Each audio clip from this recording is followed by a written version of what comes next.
दोस्तों, आज हम पढ़ेंगे गृह विज्ञान के अंदर आपको फर्स्ट सेमेस्टर का जो हमारा पेपर है उसका टाइटल है फैमिली रिसोर्स मैनेजमेंट, यानी कि पारिवारिक संसाधन। अब पारिवारिक संसाधन आपका पहला जो पेपर है उसके अंदर 4 यूनिट आते हैं। 4 यूनिट में से सबसे पहले यूनिट का नाम है हाउसिंग। ठीक है, यानी कि यहाँ पर हम घर के बारे में पढ़ेंगे कि घर क्या है, मकान क्या है, उसके बीच में अंतर क्या है। यहाँ पर हम देख लेते हैं, यहाँ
सहयोग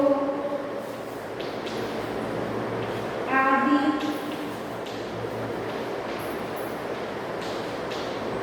भावना का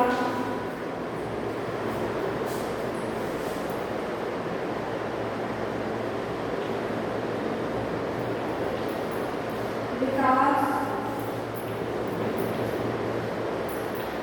होता है।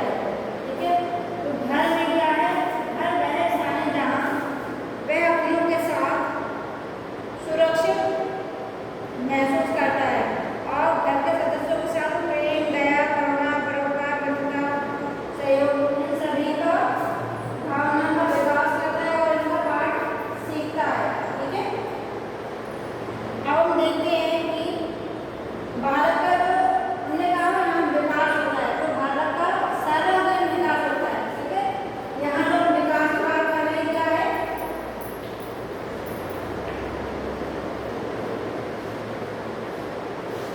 सर्वांगीण विकास। सर्वांगीण विकास किस प्रकार से, जैसे कि कोई भी बालक के परिवार में रहता है तो उसका शारीरिक विकास होता है, मानसिक विकास होता है, बौद्धिक, संवेगात्मक, संज्ञानात्मक सभी प्रकार की वो उसका विकास होता है।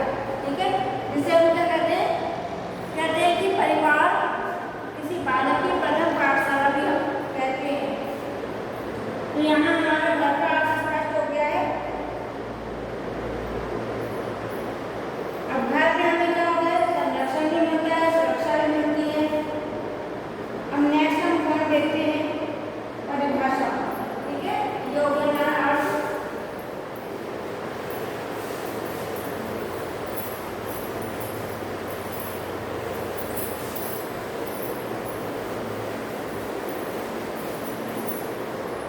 अब है घर की परिभाषा।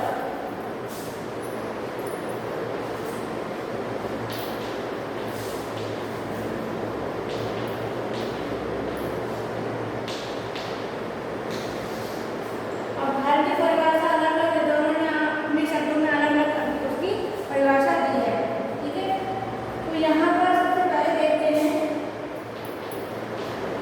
RS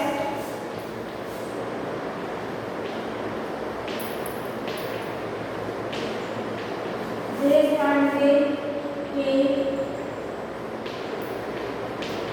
अनुसार।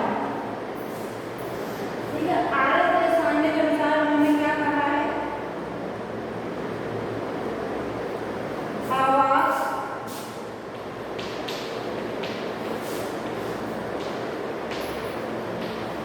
मानव समूह के लिए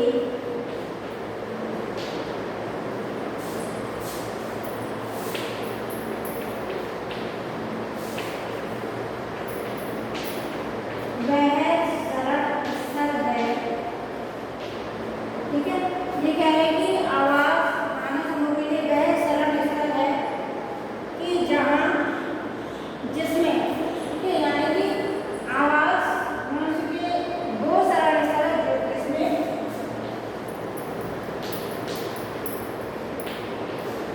जिसमें दीवारें, कांच,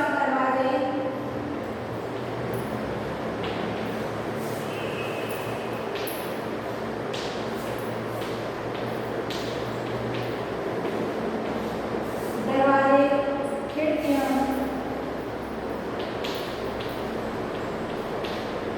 क्या क्या है, दीवारें हैं, कांच हैं, दरवाजे, खिड़कियां। ठीक है, छत इत्यादि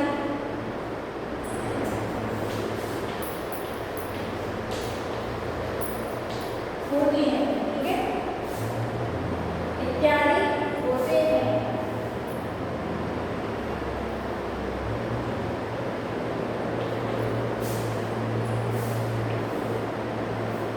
RS देशपांडे कह रहे हैं कि आवास का है मानव समूह के लिए वह शरण स्थल है। मानव समूह यानी कि एक व्यक्ति नहीं रहता, जहाँ एक व्यक्ति रहेगा उस व्यक्ति का फैमिली मकान, जहाँ पर मानव समूह है या कोई फैमिली है, पति पत्नी है, बच्चे हैं या कोई माता पिता है,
पूरा करता है। ठीक है, घर क्या है? घर व्यक्ति एवं परिवार दोनों की ही भावनात्मक आवश्यकताओं की पूर्ति करता है। और आवास का मकान, मकान केवल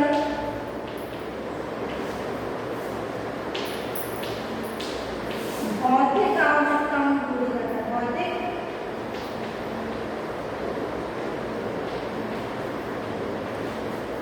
भौतिक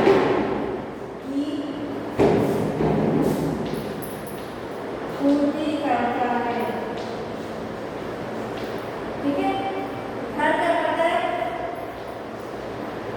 ये भावनात्मक भी और भौतिक आवश्यकताओं की पूर्ति कर रहा है, किंतु मकान केवल भौतिक आवश्यकताओं की पूर्ति कर रहा है। अब दूसरा नाम देखते हैं, घर। घर क्या है? विवाह के बाद बनता है।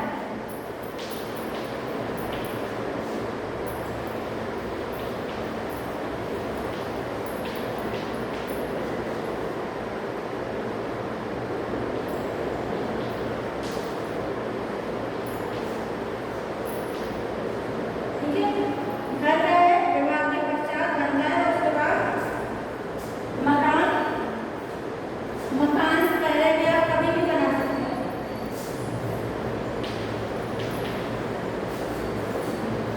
कभी भी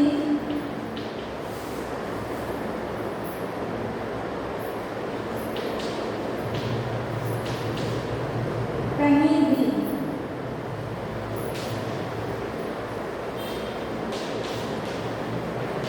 बनाया जा सकता है। ठीक है, हर व्यक्ति की परिवार की दोनों की ही व्यक्ति या परिवार दोनों की भावनात्मक आवश्यकताओं को पूर्ति करता है और भौतिक की भी करता है, किंतु मकान केवल भौतिक आवश्यकताओं की पूर्ति करता है। यहाँ पर क्या है? घर विवाह के पश्चात बनता है और मकान कभी भी लिया जा सकता है और कहीं भी लिया जा सकता है। ठीक है, घर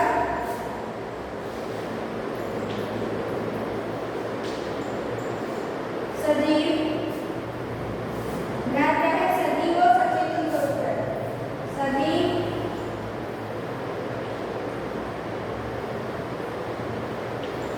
और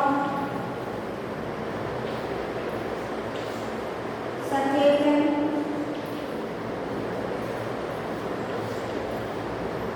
स्वरूप है। मकान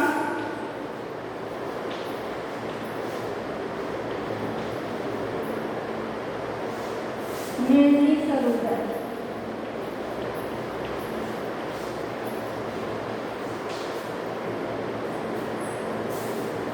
यहाँ पर आप अंतर देख रहे हैं जो हमने 3 अंतर बता दिए।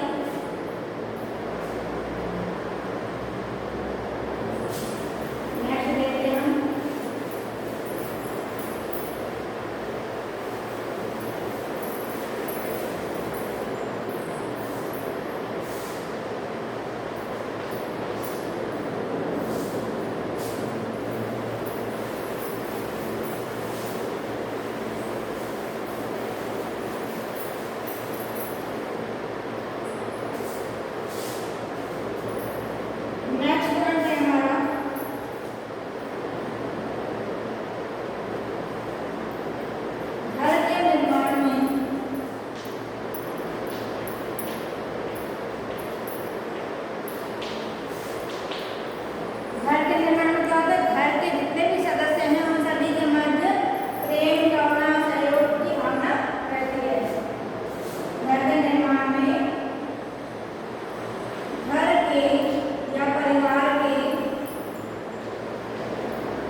ठीक है। नेक्स्ट में देखते हैं कि घर में पारिवारिक वातावरण होता है।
व्यक्तियों की चिंता का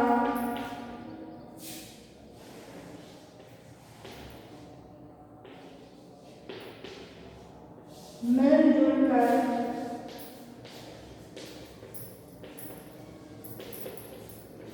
समाधान किया जा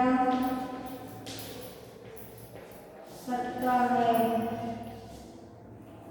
घर में क्या होता है, सभी व्यक्ति जिसकी भी जिस घर के सदस्य की जो समस्या है सभी व्यक्ति मिलकर उसका समाधान करते हैं।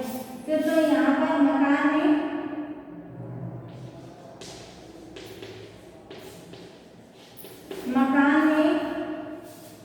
व्यक्ति को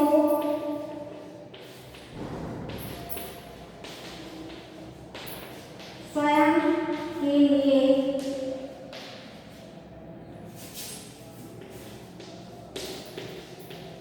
निर्णय लेना होता